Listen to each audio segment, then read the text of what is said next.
Welcome to the Festival of Dangerous Ideas podcast. FODI started in 2009 and is the original Disruptive Ideas Festival. FODI exists to bring to light important conversations that push the boundaries of conventional thought. In our current state of the world, are scientists the new gods? Do we increasingly rely on science to solve our problems? And are we stretching the scientific method to mystique? If we can't trust scientists, is it possible to still trust the science? Please join writer and environmentalist Tim Flannery, science and tech correspondent Alok Jha, journalist Natasha Mitchell, and assistant professor Vinsel for the 2016 FODI session, Don't Trust the Scientists.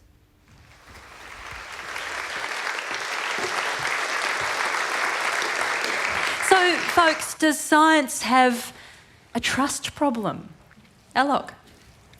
Well, so I think I agree with what you say right at the beginning. Science is one of the most important ways of making decisions in a very scientific age that we live in. It's climate change, aging, all these things require scientific answers, so we need it to be as good as possible. And I've reported science, I've been amongst scientists for 15, 20 years now, and so I'm a fan, I would say. I think it's a great enterprise. But I do think that we put scientists on a pedestal. We don't scrutinize them as members of the public anywhere near as much as we should. I think that as often as journalists, all we do is go, wow, tell me something amazing about the universe. And that's it, we believe them and tell everyone else. We don't really question how they've done something, what their motivations are. In making the programs that I've made recently and the writing as well, I want there to be more skepticism from the public, from journalists, from all of us about science. And not necessarily saying that I don't trust science. I do trust science. I don't trust individual scientists, but that's not a bad thing. That's just a sensible approach to scientific ideas, and actually that's how scientists operate within themselves. They don't trust each other, not because they hate each other, but simply because you have to test things with evidence. And I feel like we should understand that, and I feel like that's a really important thing for a scientific age. Yeah, Tim, what do you think about this question? Does science have a trust problem? Because I would have thought that science as a methodology encourages us to distrust data, to question everything, to question the world, to question perhaps the very enterprise of science at times. Well, Natasha, I'm a practicing scientist and I'm not sure that I always trust myself. So I don't know. I certainly don't trust my colleagues. Self-doubt. Yes, it's the very essence of science that we know that we can't prove anything in science. We can disprove things, however. And the scientific project is all about setting up a hypothesis, so setting up an idea, and then trying to tear it down. And if you're a really good scientist, you'll get to tear down your own idea first before anyone else does. That's just the way it works. So we work on a basis of disproof. And so all scientists are skeptics. We are always, while we have the resources and availability, able to check people's data. Now, you have to be an expert in a field to check another expert's data, so I'd be useless looking at medical data or whatever, but I can do, if it's anything to do with the evolution of kangaroos or, Australian paleontology in general, right, I'm your man, I can do it. But that is the nature of the scientific process, and I think that it's rather difficult, Alok, though, for those who are non-experts to be genuinely sceptical. I think it's always good for the public to maintain a level of scepticism about these ideas, but it is very difficult to be genuinely sceptical unless you're an expert in that area. And I think it's, scepticism, it's a luxury. If we have time, we can be sceptical about everything and check everything, but none of us has the time to do that. And so when I go to my doctor and he says, you've got X, Y, and Z, I tend to trust him because, I don't know. Yes, I'll check with Dr. Google as well, but if it sounds okay, I'll go and buy the medicine and do it. And I think that's probably a practical way we deal with it, What you're describing there, though, is a very pure... Well, we might come back to that, but I'll come back to that, because you're describing a very pure, a sort of pure description of science, and, yes. and its actual manifestation is sometimes quite different. Lee, does science have a trust problem right now, right here? Well, it does in the States, for sure. I think that I would like to kind of muddy this water a little bit. Please do. By just thinking sociologically in terms of groups of people, right? So in the States, I agree that some journalists cover science as if the word of scientists is law or something like that. there's many groups of people who have no faith in science whatsoever, right? And who think that climate change science is a massive conspiracy put forward by the UN or whatever. So I think that we really have to start drilling down into individual groups, individual people, who they talk to, where they get their facts from. So yeah, I think amongst some groups of people, there's serious trust issues around science, and then, you know, in the States, like most progressives are going to be like, you can trust science.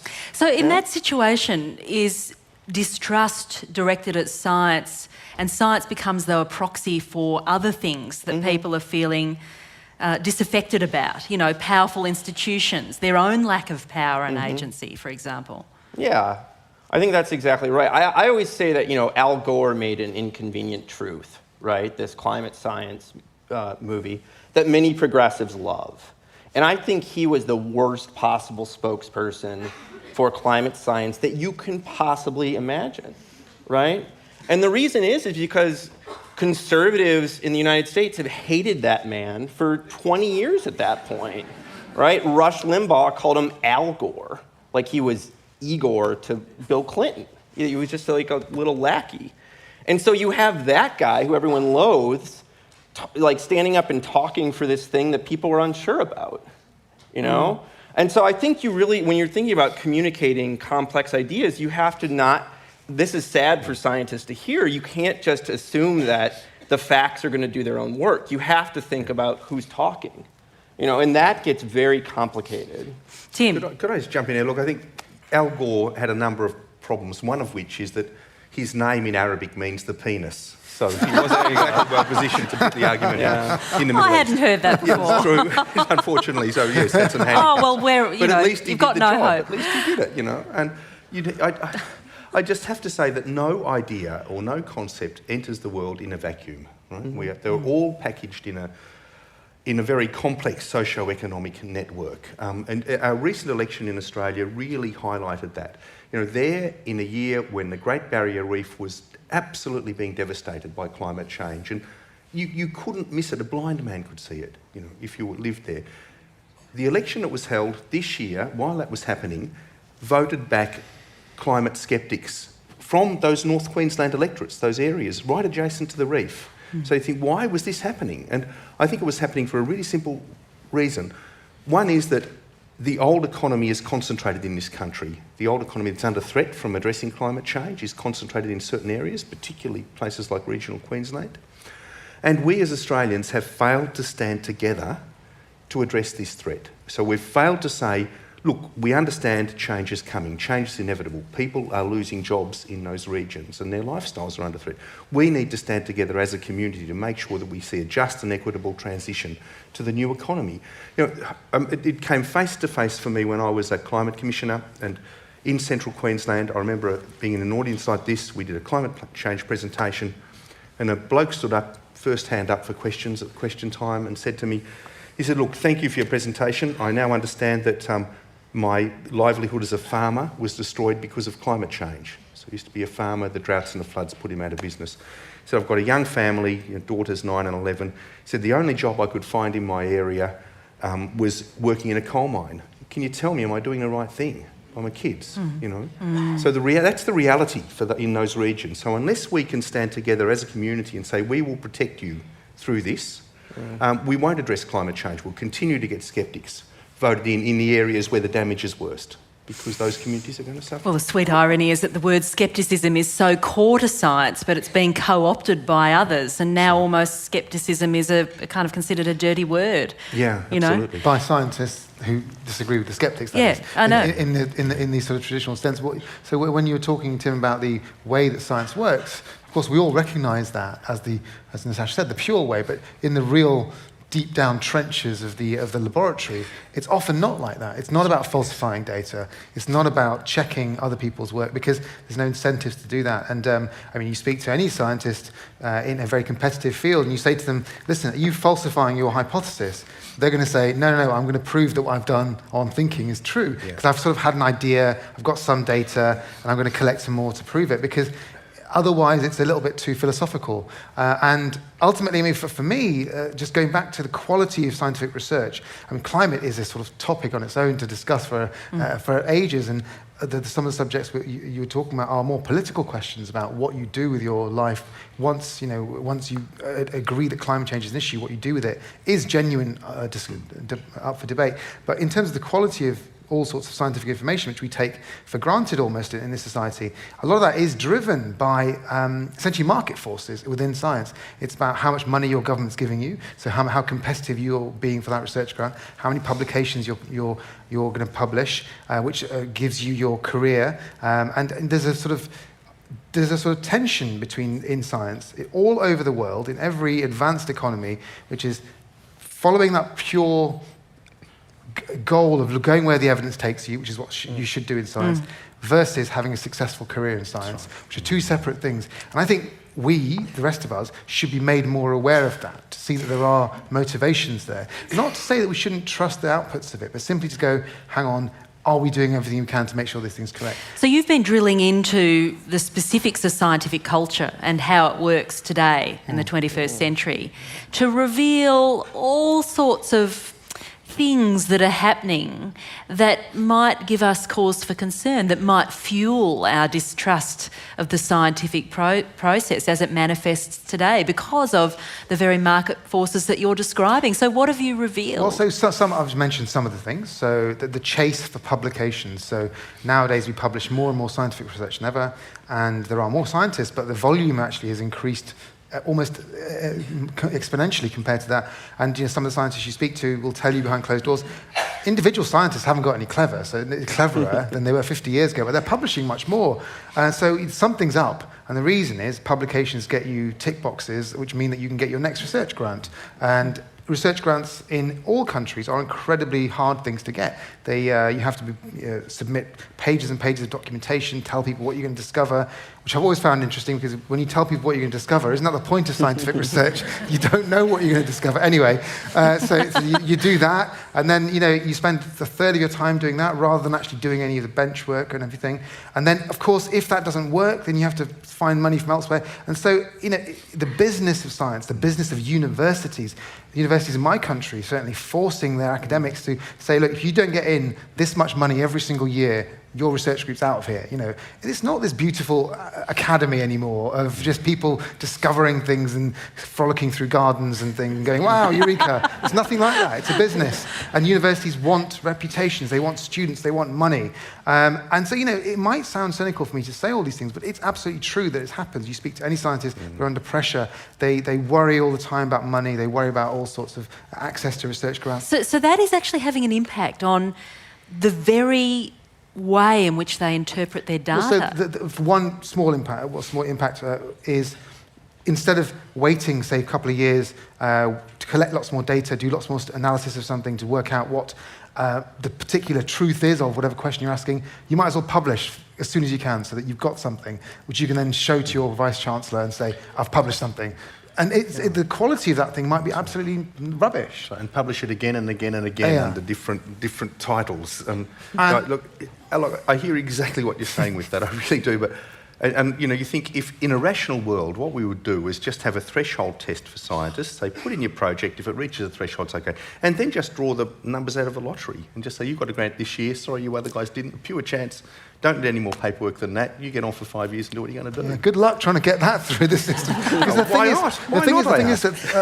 The interesting thing is, the irony, of course, is the governments now want scientific information because it's so useful. They know that, but they want it to be what they want it to be. So they want what we call policy-based. They want evidence to fit their policy rather than the other way around. And they know that science is important. They know, and they will fund it for those reasons. They know it's a driver of economic growth, and so they will fund it. But increasingly, you're seeing, in our country, again, instead of there being lots of money for blue skies research, which is proven ultimately to provide lots of really interesting economic benefits eventually, even if it's not immediate, they start directing research. Oh, we're going to do systems biology, we're going to do environmental science, and forget about basic chemistry or something. So they start directing it. Yeah, and we'll come back to some of the other things that you've dug into, but that means then there's political interest in science, there's business interest in science. act to compromise our trust in the scientific enterprise, vested interests. We've seen it over the decades. The tobacco industry is a good example. The coal industry, the oil industry are using science to serve their own needs. Lee, and I'll pick up with you too. Tim. Yeah, I mean, we certainly have, there's a great book by Eric Conway and Naomi Oreskes called Merchants of Doubt, which is about scientists who work for tobacco companies and oil companies to put doubt in whether cigarettes cause cancer or climate change is real. But I think, again, often whether you buy into the results or not, or whatever finding you pick up on as a citizen, has more to do with your pre-existing worldview than it necessarily does have something to do with being convinced by those scientists. You know, so I think that yes, that is an important phenomenon out there, that there are corporate interests putting bad science out into the world. But I think, again, you have to kind of think about how people are interpreting it and, you know, what they're buying into. Tim. Wow. Well, I guess, when I hear exactly what you're saying, Alok, and Lee, I mean, I know that we live in a far from perfect world. But I guess at the big level, I ask myself, what do we actually want out of this enterprise called science? And what do we as a society want out of it? And, among the things that I can think of that are really important is, one, we want a decent quality of life for the scientists, don't you? You don't want them to be millionaires, but you want them to have some sort of job security, have some sort of job satisfaction, to be a career that's actually worthwhile living, so that's kind of important. Secondly, you hope that you end up with something of an improved world out of it, maybe better medical treatments, maybe a better understanding of the nature of the world we live in, maybe, some better tools for dealing with climate change and all that sort of stuff. So if you start at a basic level like that and ask yourself, is the current system delivering that? The answer is an absolute resounding no. So how do you then go back and redesign the system and say, how do we make it better? And science is very diverse. The kind of competitiveness you're talking about are really from the major grants, government grants, and overly bureaucratic and just a load of bullshit, really. I think the lottery system would be far better. A lot of money, though. Exactly, huge amount of money, but not being used optimally to create a better world. But there are a lot of other pots of money that scientists can go to. So if we had the lottery and your ball didn't come out this year, you'd go to someone else, go to the Wellcome Trust or something to get some money to do something. So I just think that we could make it a far better world. Universities are my big bugbear in this. They don't seem to be asking themselves what they're there for, what their academics are there for. As you said, it's all about citation indices. It's not even teaching doesn't get a look in, whereas it's so important, I think, to me. It's the core business for universities is teaching, apart from anything else. So how do we get a better mix in all of that? How do we reward people, give them a better career path, and get the results we want? I mean, just briefly, this is an amazing thing of this system that we see spreading throughout industrialized nations around science, is that this kind of the business of science that you're talking about, we often focus on how it ruins science, but it ends up ruining a lot of other things in universities too. Like when you start thinking about when the professors are so focused on getting the next grant that they're not putting any energy into teaching. It's like somehow we've really ended up with a terrible system, right? That has damaged lots of things. Say what you think. Yeah.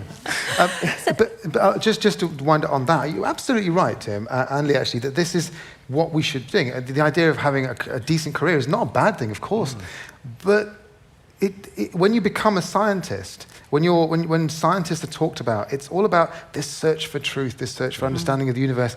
And then their careers, their lives, it's just to hell with that. It's like becoming a sort of an artist or something. Everything is sacrificed on that treadmill, on that altar, which I think you're right, it shouldn't be. And at the worst, what it does is slow down things. It wastes money or whatever it does. At the best, rather, at the worst, you get incorrect results. You get misunderstandings that persist for decades, which could lead to deaths or whatever else. There's plenty of examples. So, Alok, you've interviewed scientists who have committed fraud, and the data is there. Scientific fraud, scientific misconduct is on the rise. Whether or not that's because we're just picking it up more, there's more scrutiny now, there's more awareness of the issue. But you've spoken to scientists who have conducted fraud or misconduct, made up data altogether, totally fabricated data. Right. I mean, we must be clear, fraud, outright fraud, which is making up data, which is, an anathema to science and scientists. I mean, it's rare, but it's there. It's a very rare thing, so I don't want this to become a thing where you think that loads of people are at it, but it's definitely there, and lots of cases have been discovered, and we're finding more of them. So science often says, well, they're just rogues. They're rogues, They're yeah. not emblematic of a broader cultural malaise. You suggest otherwise. Well, what it shows you is how hard they are to pick up, right? You speak to anyone about this, they know it's on the rise, but actually it's very, very hard to pick fraud up, because actually science is very easy to defraud. It's really ridiculously easy. We talk about self-correction, someone can check your results if they want to. Actually, it's quite hard, because if you just keep your results to yourself, no one can check that. If you peer review is this method of sending stuff out to your colleagues before it gets published, but they can't really pick anything up unless they're absolute experts in the field, and generally speaking, those people are busy, so they'll do a quick read of something. Stuff gets through peer review all the time, and scientists will tell you that. And so one particular fraudster that I spoke to, a psychologist in Holland, he made up dozens and dozens of papers. At the beginning, he just massaged some of the data. Then he started just to make up the numbers. And in the end, he found it easier to do that than to do actual experiments himself. And he eventually he was found out by some of his students who whistleblowed against him. And it took a long time for him to be discovered, because people trust each other a lot in science. You can't possibly do that. Yeah, exactly. And he obviously shouldn't have been. He came clean in the end and lost his PhD. And he said, and I asked him, well, how was it easy? And he said, because no one checked. No one checked. It was easy for me to do this for a decade. It was easy. No one checked anything I did. And actually, the only way he was discovered in the end was because of a very clever scientist, a statistician actually, who went through his numbers and found they weren't properly random in the way that they should have been, because humans, there's always a fingerprint. If you try and do random numbers, if you try and do things, it was just a bit too perfect, his data, and so they found out. And so, and he came clean with it, but basically his message was, it's really easy to cheat. And if you think about a clinical trial, thousands of people over 10 years, you could make numbers up in that, and how is anyone going to check? Well, there's even been cases of clinical trials that have been totally made up. Yeah, that's right, exactly. And hundreds no one can and check hundreds of those. people, thousands of people, And a data as a set, result, and they are published. Medical treatments are based on those trials. People given drugs based on those trials. There was one case in the States about a decade ago where a guy decided that you could test the efficacy of a drug using a particular DNA array, and people started using it. The NIH gave money for trials. People who had cancer of the lung and various other things were given these drugs. Then they found out that this test didn't even exist. He'd made up everything. People died as a result of that. Do you know that answer the man gave you, though, for the fraud wasn't the complete truth, because he said to you that I did it because no one was checking. But the motive behind it is still He wants to become a professor. He wants a job. Right, Yeah. exactly. So it was that. It was money. Yeah. Okay. Good. I mean, he didn't become rich as a result of it. He wanted to just have a nice career. Either he was a bit lazy, maybe. Lazy, in second exactly. grade. Yeah. Exactly. But, he's painted as a rogue, just an Yes. outlier. And An interestingly, outlier. what he said also, and people don't really listen to much of what he says at all, but he said, people say I'm a monster. It's much easier to call me a monster, he said, than to admit there's a systemic failure in science to pick up people like me. But, in the banking system is full of people like this, as well. I mean, Yeah. Let's talk about finance for a couple of minutes. Yeah, Tim, I mean, do stories like that make you quake in your boots? well, they don't make me quake in my boots, but they do make me aware. And in my own field, we see this stuff all the time. Charles Dawson's Piltdown fraud. It was a century before it was definitively shown to be a fraud. Remind people what that was. That was a man called Charles Dawson who claimed to have discovered a precursor to the human species in Britain. And the reason it was done was that in the early 20th century there was a huge amount of nationalistic feeling around having the birthplace of humanity, or the birthplace of ceramics or whatever, And Dawson, presumably driven by some misguided form of nationalism, took an orangutan's jaw, modified it, and then claimed to have dug it up from a place called Piltdown in England. And suspicion was cast in the 1950s with radiocarbon dating, which showed that the bits and pieces of the animal weren't quite It took right. decades. It's taken till this year. It was definitively disproved this year. So for a century, people suspected there was a fraud, but couldn't disprove it. So these things they're long-lived and persistent and very dangerous. But the thing about that is that would have been written up in the literature. Generations of scientific papers were kind of skewed around that particular finding. And even worse, people off down rabbit holes. And when people started finding real fossils that weren't consistent with what the Piltdown fraud was showing, they were doubted because it's kind of like, how could this be? It's not, You can't compete with fraud, can No, you? well, You can't compete with fraud. What about the role of us and our individual values? I mean, I look at the vaccination just debate, so to speak. We could debate the debate. But it's such tricky terrain because often what informs people's questioning of science are their own values, their own life experiences, their own lived experience, well, that's a form of expertise of sort. And and that can then fuel distrust in science. So, and people dismiss that as, well, they're just irrational, it's anecdotal, they're rubbish, it's rubbish.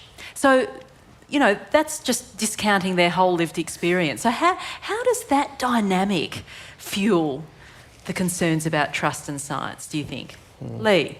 Oof. Or whoever wants to weigh in. Can I just say, actually, Lee's kind of already addressed this.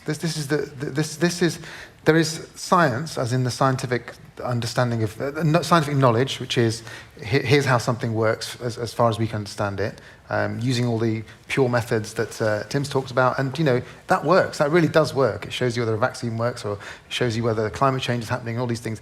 Then that's the sort of the aesthetic form of science, and then there's the interpretations of that, which the rest of us have to use. Now, many of us are, if you're rationally minded and you trust lots of scientists around you, and you've seen lots of it, seen how it all works, then you think, right, okay, that's sensible, but we apply that value judgment to it. Whereas people who maybe haven't had so much exposure to science, or have their own particular experiences, which are very valid, real-life experiences, science for them is just another little element of information in how they construct their world. And so I think that's incredibly... there's no reason why they should be persuaded by science. But on the other hand, Alok, the next argument then that's made is, well, if you only educate people about science, they'll come over to the cause. And that can further entrench people's, frustration and alienation from the scientific process, can't it? Well, we hear this all the time, right? As journalists, if you report science at all and you speak to scientists, that's constantly what you get from scientists. It's like, if only they knew what we know, then everyone will just fall into line. What that forgets is that people don't think scientifically. Scientific thinking is a very trained thing. Really? You train yourself to become a scientist over many, many, many years. It's very counterintuitive. It doesn't make obvious sense. It's not this obvious thing at all. And so scientists will forget that they've had these years of training to get to the point where they are. The rest of us haven't. I think that's true. To go back to inconvenient truth for a second, right? I mean, just think about what that might look like as a movie if you made it to be broadly appealing to audiences who are not already with you.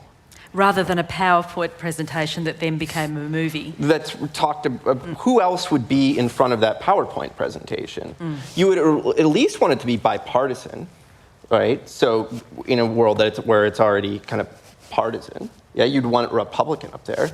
And then given that a lot of people in the United States, the person they listen to the most is their minister, you might want like an evangelical preacher up there with you, right? And so then you really have to start thinking not just about facts, but about who people listen to. Well, it's a much more humanizing vision. I've said this before, but Cicero understood rhetoric, right? Rhetoric is about persuasion. It's about persuading someone how to go with you. Politics is all about rhetoric, of course, and politicians understand this.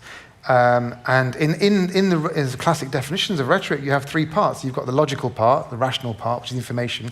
You've got the trust part, how much do you trust someone's reputation that's speaking. And the third part is emotions. If you can get someone on emotion and trust, the facts can be completely wrong. Oh man, but if you read the latest neuroscience of emotion, you'll know, and emotion and rationality, they're all tied up in the same circuitry. And this is several thousand years old. I'm talking about, but simply saying that emotion and trust are an incredibly important part of persuading somebody. Facts themselves can't do that. And I think so often scientists, and I include myself as someone who thinks that science is a good thing, we forget that people bring emotions and things, and if you don't emotionally engage someone about something, they won't believe you, whether it's true or not, actually.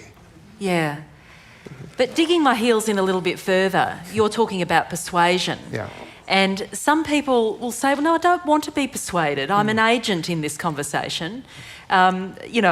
Respect my humanity and my lived experience. And so you would have had lots of these sorts of conversations around the climate change debate. Absolutely. But there's a more fundamental point that Alok brought up earlier as well, which is that scientists are trained to think scientifically over a number of years.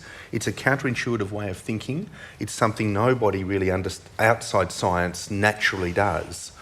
And it is explicitly about getting emotion out of it and getting persuasion out of it, which is why scientists are such appalling writers. Yeah. I mean, the writing that they do, it cannot be emotional, it cannot use beautiful language to convince someone. The facts are the only things that can convince someone. So you use this jargon, very arcane jargon, to put concisely your point and data to your colleagues, which is utterly incomprehensible to anyone outside a very, very narrow field. The whole thing, people misunderstand what science is about. Does it also, though, betray the humanity of the scientist? I mean, many of the great critiques from your field, for example, of the scientific process are about saying, well, no, hang on. Scientists look at their data with a very particular gaze. They ask questions with a very particular gaze or through a particular lens. That's informed by their social experiences and their education. Yeah. All sorts of things shape the scientific process. Absolutely. Yeah, I think the more radical way of attacking what you just said is to say scientists are just moved by a different kind of rhetoric. They love terrible writing for some reason, right? So if you don't write terribly and put everything in the passive voice for your colleagues, they're not going to look at it. People don't believe you actually understand. They don't want to be seduced by beautiful writing. They want to be seduced by the But they're seduced by bad writing. I think that's the point. Well, maybe, I don't know. That's a twist on the argument I hadn't thought about. But I think that. But let me push a little bit further. Yeah. I think that this whole trust thing, which has been in academia for a while, is to say that we're all working on trust more or less. The scientists are working on trust too. I mean, there are places where they're doing experiments, we hope, right? Or looking at data, we hope, and really trying to figure things out. But there's a lot of, even within the system itself, these people are trusting each other. Yeah, I mean, look, and it depends on what sort of science. I mean, in my sort of science, I can go and look at a specimen, and that is the definitive reference point for any debate or discussion on something. If you're dealing with astrophysics or something, you can't necessarily look at a specimen or, quantum mechanics. As long as there's not a fraudulent specimen that's that's right, exactly, which has been the case. But just training scientists that way, is so difficult. I remember when I was teaching at Macquarie University, first year, I just asked the students, who thinks science is a search for truth? Almost every hand in the room would go up. And I knew I had an enormous job. It would take me all year simply to convince those kids that it wasn't. And it's so distressing for them because the dignity of science seems to go out of the window. The wonderful enterprise they thought they were embarking on actually isn't as they thought it. So that teaching people to be a scientist is a difficult and rather horrible process, actually. Just before I come to all of you to join us in this conversation, we'll have the room lights up in a tick. Do we expect too much of science now? In the public sphere, we expect scientists to stand by their data, to nail a conclusion to the post, and it will never move. And so when data gets revisited and conclusions get redrawn, what happens in the public arena is the entire enterprise of science comes into question, rather than a collective understanding that actually that reversioning, revisiting of data, redrawing conclusions is the very practice of science. And, politicians, they expect scientific facts to be nailed to the post for a moment in time, and that's it. That's the truth forevermore. So are we expecting too much of science? Fundamental misunderstanding. Science is a search for falsehood. It's a search to disprove hypotheses, right? So no hypothesis, arguably, is going to stand forever. So it's not that sort of enterprise. Yeah, I think that this is... A lot of times we hear scientists say, if only people understood better, they'd be with us. But I think that really the citizens need to be better trained to understand just how science works and to kind of bring it back down to ground. I don't think that makes you skeptical about climate science findings necessarily. But I do think that you are not surprised and upset and putting doubt in science per se if you understand how it kind of works at a lower level. That might mean like putting more history of science curricula into high school or whatever. I mean, we can imagine lots of ways to have a better understanding of the institution itself. I think that's one of the most important things that can possibly come out of these sorts of discussions is if people understood not the scientific facts, but how you come to a scientific idea. That will help in all sorts of ways, not only in assessing when things change, because they do, but also, in if someone tells you something, whether you believe that person or not, and what you do with that information. And ultimately, yes, well, your question was whether we expect too much of science. We really do actually expect too much of science. But I think that's partly the fault of scientists too, who for many, many years now have, because of, again, the pressure of trying to get funding, the pressure of building careers, etc., have been incentivized to be much more factual and kind of, we are truthful about this. Trust us. We will build your economy. Give us money and we'll give you another technology. Yep. That's happened. That's definitely happened. And it's a false incentive. And maybe some scientists think it's a great thing. I'm not sure that it's a great thing for science or for the rest of us, ultimately. But what's the alternative? The alternative is basically you're expecting politicians to give scientists loads of money and just say, do what you want with it, and we hope you'll come up with something useful. In fact, that would be the best thing to do in many respects. But you can't sell that to the public when they don't understand how science works. Yeah. I mean, some people think that we're at a real crisis point with science now because of this culture of perverse incentives to publish, to get money, to do novel studies rather than replicate existing studies. We may be too far, and I think it's going to be a really hard sell to swing it around for members of the public, to say, in a time of crisis when there's money being cut everywhere for everything, we must protect this bunch of monks who want to go out and discover the truth about stars. In fact, that's probably the best thing to do with your money, actually. Tim, you're looking a bit melancholy there. I just wonder where all the money's gone. I mean, we seem wealthier than ever, and yet there's no money for the fundamentals. I don't know. It's a strange world we live in. So, I think I do think that the issue of trust, and just to return to that one, I mean, trust is really, it's a shortcut for saving time. None of us can investigate everything that we want to investigate in the world. We can't be sceptical about everything. We have to trust some things, And the scientific method is about as good as a mechanism that you can get for giving you something which is trustworthy. It's not going to be the truth, but it's trustworthy. And we know it actually works. It does deliver things, to our lives that are really, really important in terms of improving the quality of our lives.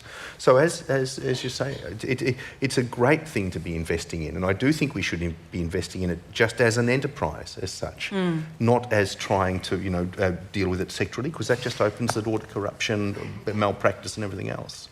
And something like a lottery system, I'm great fan And it could be argued that it's not just about us as humans either. Science is about understanding the magnificent complexity of the world in which we occupy and other species, and we are not the only beings on this planet or in this universe. This is where this panel connects to the earlier one we did on innovation. Is that really so much of what this kind of research machine that you're talking about, Alok, is focused on commercializable science. This is stuff that's supposed to generate economic growth, and so it's really a very businessy model of science, and for that reason I think there's not this drive to look at fundamentals or to look at wonder. I mean, what happened to wonder? Yeah, that's not why we're doing this anymore. But I think that we're also just neglecting a lot of fundamentals. We're neglecting reproduction, and there's so much we're not doing because it's so focused on creating the new gadget or the new nanoparticle that's going to... Yeah, and actually, in very pure areas of science, like, let's say, fundamental particle physics, which inexplicably to me, and I'm a physicist, so I'm quite pleased about this, people seem fascinated by it, even if they don't understand anything about it. And it's completely useless as knowledge right now anyway, let's be honest. What's the point of a Higgs boson? No point whatsoever. But I always find it disappointing. My heart sinks a little bit. I love that stuff, and loads of people love it. And I'm happy that my money's being spent on it. But what I find, my heart always thinks a little bit when you hear someone who's a PhD student or a professor working on Large Hadron Collider say to you, it's really useful because you've got better microwaves as a result of this, or we've got a better scanner. Right. Of course you have. Of course you have. You're incredibly clever people that's come up with all sorts of things, and the return of investment on that thing is enormous, just purely commercially. But can we have a conversation not about that? Even the fundamental stuff, scientists have been trained to tell you it's useful commercially somehow. Yeah. Apollo missions, what do they always say? $4 back for every dollar they spent. Sure, but we got to the moon. That's even better. That's right. Let's come to you for questions. Mike's on. If we could have the house lights up, and there's a microphone on either side, so get there, queue, part the waves, and join us in this conversation. Yes, number 2, straight off the rank. It's very sad when you say that the purity of science is sometimes sabotaged by political interests and vested interests going out there. How do you motivate a young person to take on a scientific career to try and make the world a better place when it seems that that person would make more impact by joining a lobby group? Good question. Over to you. I would just start by, making sure that we offer them a decent career path, right, to be able to lead a satisfying life, which I think that at the moment is not really the case in a lot of science. It's intensely competitive. People work ridiculous hours. They're not doing necessarily what they'd like to be doing. They're doing what they're being paid to be doing. So addressing these fundamental issues that you raised, Alok, are just, to me, absolutely central to encouraging young people back into the profession. We see a really sick ecology developed around this in the States where, especially around medical research in hospitals, someone will be funded maybe 20 or 30% by the hospital that they work for, and all the rest needs to be supported by money coming in from outside. All right, so if you do not bring in grants from the federal government, you're not getting paid, you don't have benefits. And so that creates really perverse incentives. Right, so I totally agree with you that you do want to have a system that's kind of healthy when it comes to supporting people and things like that. Can I just add a small point? I don't think there's anything wrong with working for a lobby group. It's often, that's a good thing to do if you want political change. It's a great thing also if those people in the lobby groups have got some sort of scientific background. In fact, I think that scientific degrees and scientific training should be a much bigger part of general society. Not all of them should become scientists. You should have more science people in journalism, in arts, in lobby groups, politicians. It'd be great to have that thinking, even if you are not an expert in something. And in fact, I think we've got too many scientists, probably. Well, the reality in Australia is there is an oversupply of graduates. So I think those those professions often. I mean, when I was doing a science degree, and I said I wanted to become a journalist, people would look at you really weirdly. Probably for the right reasons, but anyway, because they thought, well, why wouldn't you want to go and do a PhD in physics? Well, I don't want to do a PhD in physics. I want to use my scientific knowledge elsewhere. People look down on you in science for leaving science. I think it was a great thing to leave science. I wanted to do something. I don't feel like I've left science. It's still there. I can always understand it and read it. I just don't have to sit in a lab. And I think we should encourage that. Yes, you can still change the world. Go and do a biology degree, understand the natural world, then go and become a lobbyist. It's fine. Yeah. Yes. More to be said there. Another question.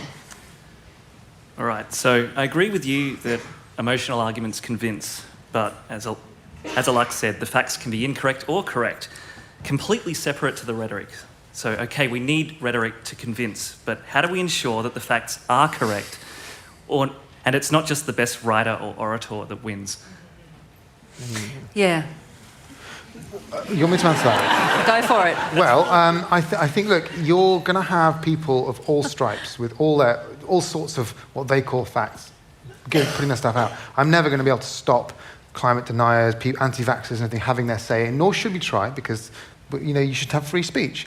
But what I'm encouraging is people who do have what I think are the correct facts to get out there much more. And this is a classic problem with scientists 10, 15 years ago, often certainly in the UK, wouldn't speak out too much because speaking to members of the public for scientists was seen as a sort of slightly degrading thing to do because, I'm a professor, why should I speak? And what that does is create a vacuum which sucks in speculation, and those people who do want to tell you about the terrible vaccine, whatever else, get all the airtime. Whereas if you can get some scientists correct information up there against those other people, then at least it dilutes the shit and puts the correct stuff out there. But still, the scientific stuff does need to have nice wrapping and rhetoric and writing around it. But even those scientists who are skilled in public, packaging things for public and are skilled at rhetoric receive death threats. In the climate change arena, they receive death threats. Yeah, Not just one or two, but many death threats. That's a problem, and I don't know what the answer to that one is, to be honest. Okay, one example I'll give you. When I was reporting in the last decade or so in the UK, there's a huge amount of problem around people using animals for research, in research of any sort. And in the 2005-2006 time, I reported a lot on this. There were groups of people who go around flinging death threats at any psychologist, biologist, using rats, mice, anything. And people got injured. Some people even, no one was killed, thankfully. But that became a police and order problem. And when the police took that seriously, that went away after a few years. So that's how you deal with those things. There's nothing the scientists can do. Although I about thought that was that, and I followed that all with great interest and thought that there was a prime example, a bit like climate change and vaccination, where you need to be engaging community concerns about animal experimentation. It's absolutely vital. You make yourself available, you humble yourself in front of your crowd. It doesn't happen, though. It doesn't happen. In fact, you and I would have had this experience. Scientists don't want that stuff on tape or on camera.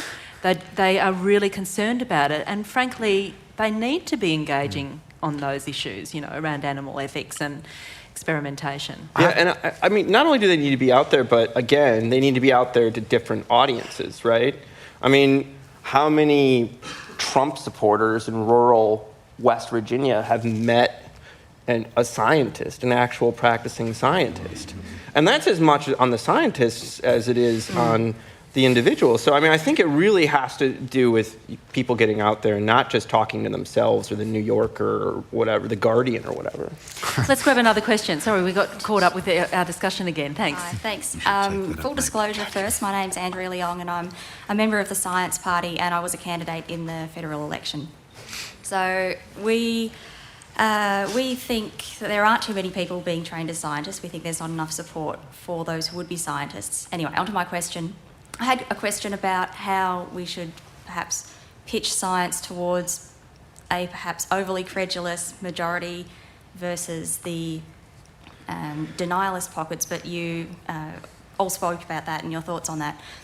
So I have another question that's a bit of a tangent, and that's, do you think it's appropriate for governments to set research agendas and have national priority areas, like we have the cooperative research centres, or do you think governments setting these research paths might undermine some of the confidence that the public has, as opposed to a lottery system, Tim, that you spoke about? If it passes the bar, it's good enough, then it's a matter of chance as to whether you get funded. Great question. And can I take two in a row, because we've got quite a bit of interest and we've got 10 minutes left. So let's grab two and keep them fairly tight if you can. Thanks. Okay, thank you. In terms of trust, I draw a sharp distinction between science and scientists. But what's happened with scientists to a large extent is they become very specialised and arcane. So it's hard to explain to the public in simple ways and thus gain their trust. And also, when scientists speak out on larger issues, they can get traduced easily. An example being applying to Tim, as he well knows, when he speaks about climate, he is accused of being not a climatologist and therefore untrustworthy. It's a cheap shot. So, but specialisation has become an important part of science.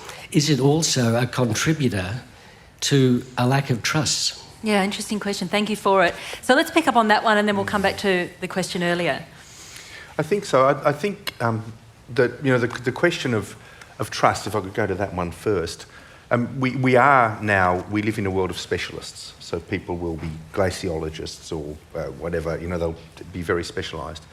And I guess that has opened up a need for people like me who used to be called kind of popularisers of science, who would take all of that data, bring it together and create a bigger picture from those bits, and then get your colleagues to check it to make sure it's right, but present it to the public in that way. So, and of course people do say, well, he's not a climatologist, as if there's one climatologist type out there, but the book's actually about the science that's been done by all of these people, so it's a popular science effort in that regard. And I'm not sure, I guess that perhaps there's an argument that increasing specialisation has led to more scepticism, but I don't see an alternative for that. In terms of the question that was asked about how we fund science... should governments set research agendas? I really don't agree that they should. I don't believe they should. I think that's leads to an undesirable politicisation.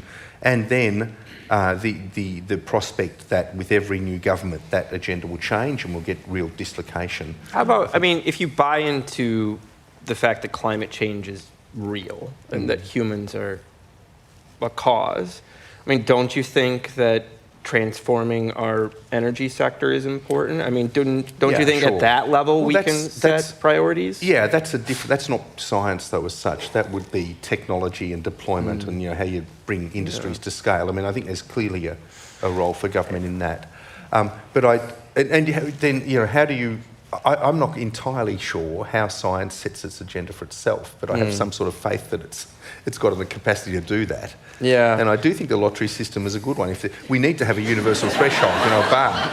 So this is science and this isn't. Let's do it on a lottery basis. But then you might not be allocating precious funding to the most strategic science for the time. Yes, that's right. But that's assuming anyone knows what the most strategic science is. And I'm not sure that we do. Just on a tiny thing, just to add on to what Lee was saying about, I think government should direct some of it. There shouldn't be anything wrong with politicising some bits of science. Politics is not something terrible. It is what the will of the certain population happens to be in those few years. So if your elected representatives think a certain thing is the way to go, then there's some value in that. I'm not saying it's always going to be exactly what you want to do.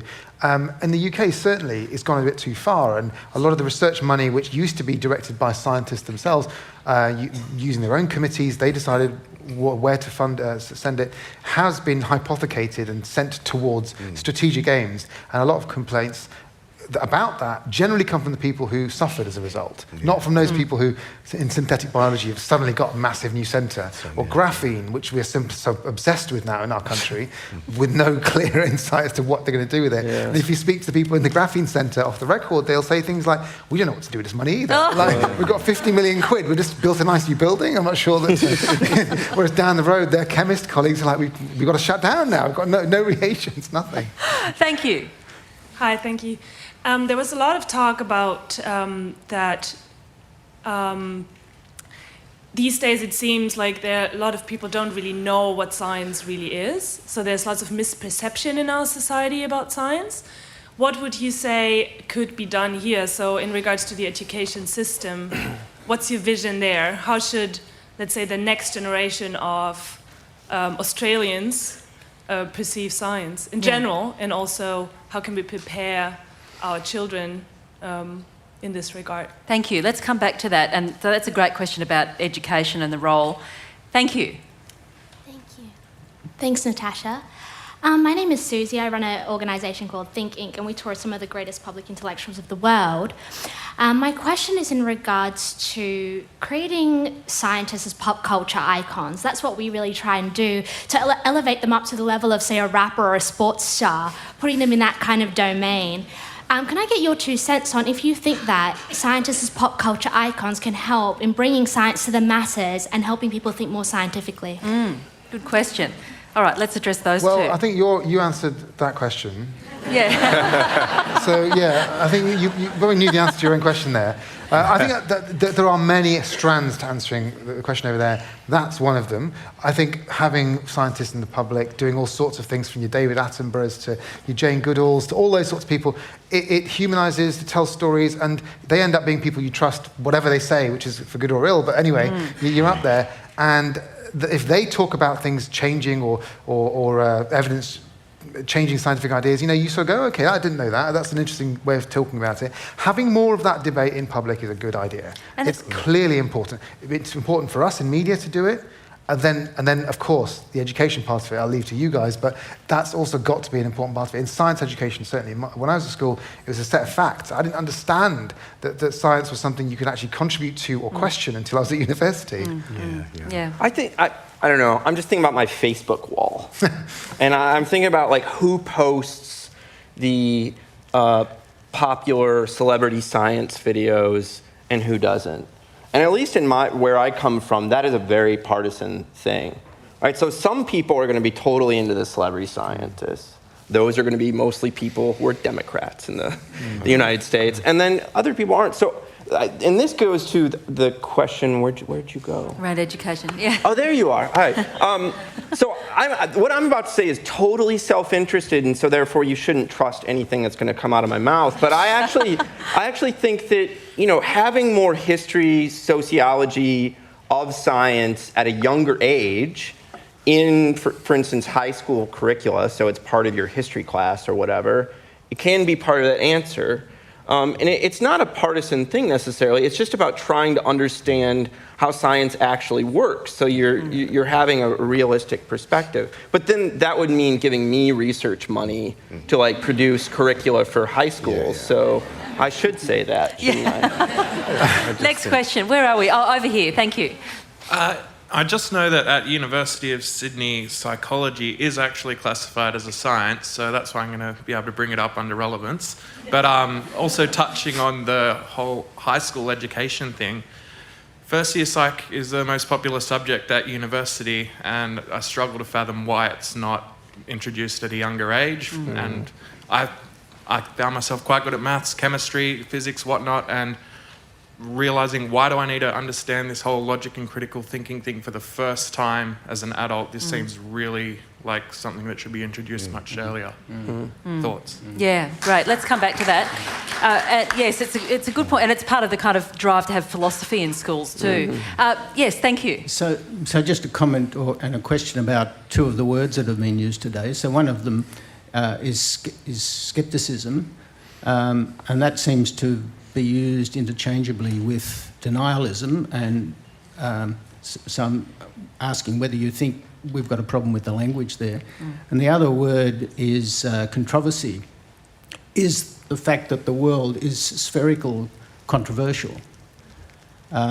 Is the fact that vaccines save lives and money, is that controversial?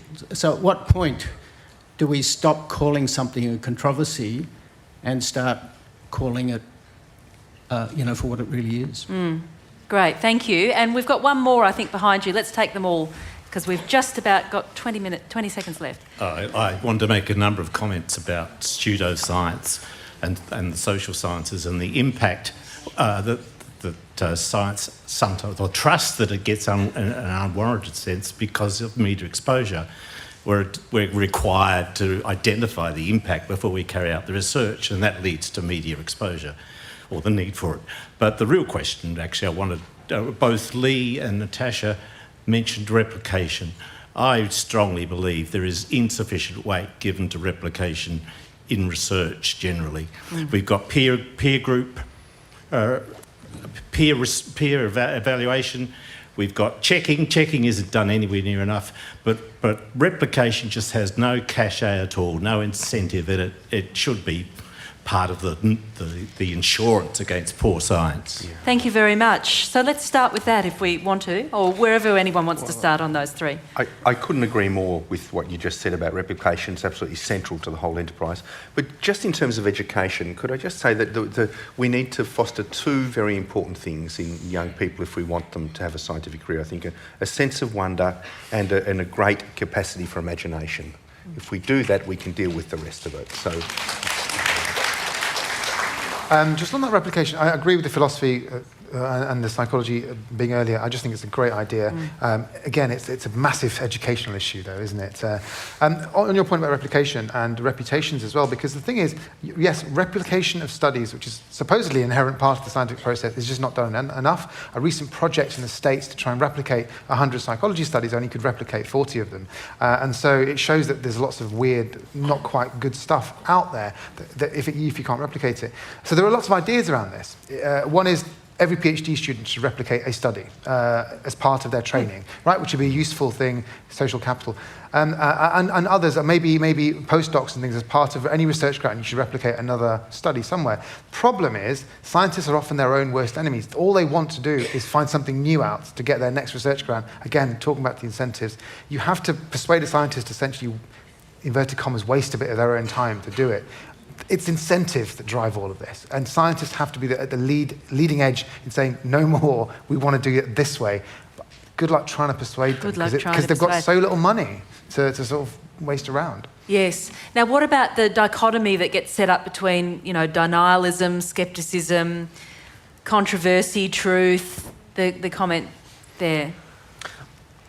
I do think that this is a place that journalists often fall down because around issues that aren't very controversial amongst scientists, they treat them as public controversies, when you could just be talking about a very small group of people. And then if you give that very small group of people equal weight on something that's global, you can really magnify things in ways that aren't helpful. I totally agree, and the fundamental problem, that's a journalism problem, which is based on the fact that all journalism reporting in the world is based around political reporting, which is the worst type of reporting there actually is. So let's just forget. Nothing to consider. We try. I mean, certainly as specialists, we try this all the time, pointing out that balance is not true, that it's much more nuanced than this, and what you're saying is entirely correct.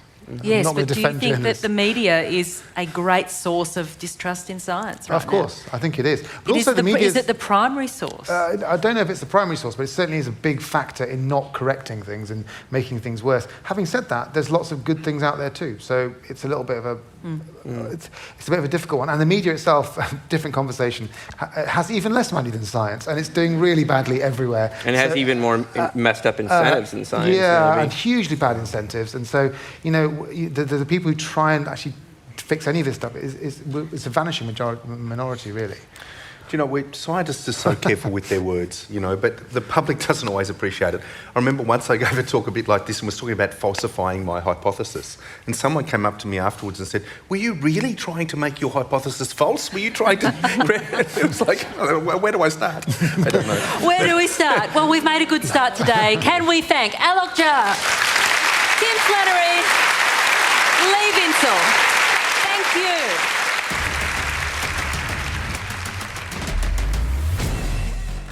This session was recorded live at the Sydney Opera House and presented by the Sydney Opera House and the Ethics Centre.